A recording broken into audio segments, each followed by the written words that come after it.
So the April and May roadmap for Lost Ark just dropped, and it seems like both Smilegate and Amazon are listening to player feedback. They begin with explaining their current plans to focus on new horizontal content, adding more ways for players to level up their gear score, and providing new ways to enjoy Lost Ark in general.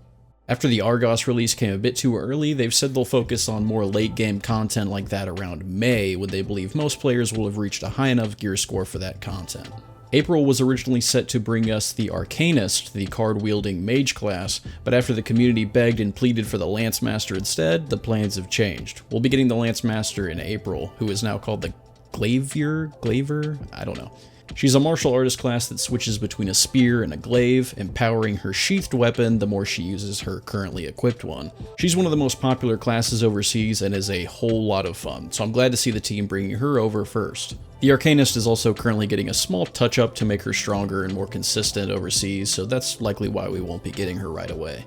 Another new addition is the continent of South Vern, which will join Punica as the second Tier 3 continent. There will be new quests, characters, and content there, with plenty more Tier 3 honing materials to be gained. You'll need an eye level of 1340 to enter. To help level up your characters, a Phaeton power pass is also being introduced to instantly boost your character of choice up to eye level 960. This will release alongside the Glavier, but the pass can be used on any character you like. For those of us who run secret maps with groups of 4 and are tired of getting scammed, you can now have all 4 party members submit their map at once to get 4 times the rewards in just one run of the secret dungeon. Very nice quality of life change. In May, we're set to receive the Destroyer class, who uses a giant hammer and gravity powers. Also coming will be Trial Guardian raids, a new weekly piece of content that's similar to the Guardian raid event going on in-game right now, only this one will be permanent.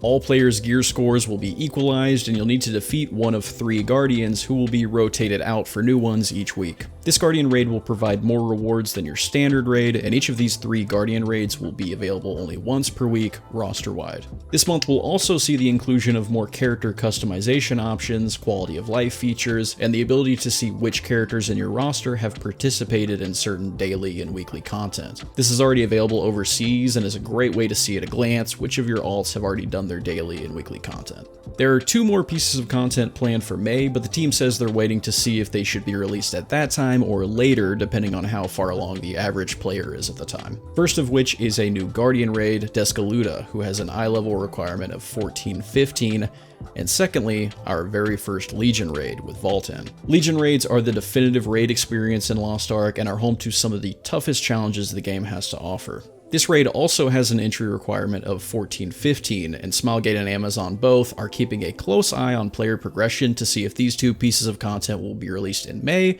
or pushed back to a later date instead. That's pretty much everything. Thank you for watching. Join the community Discord if you want to hang out. Love you guys, and I'll see you in the next one.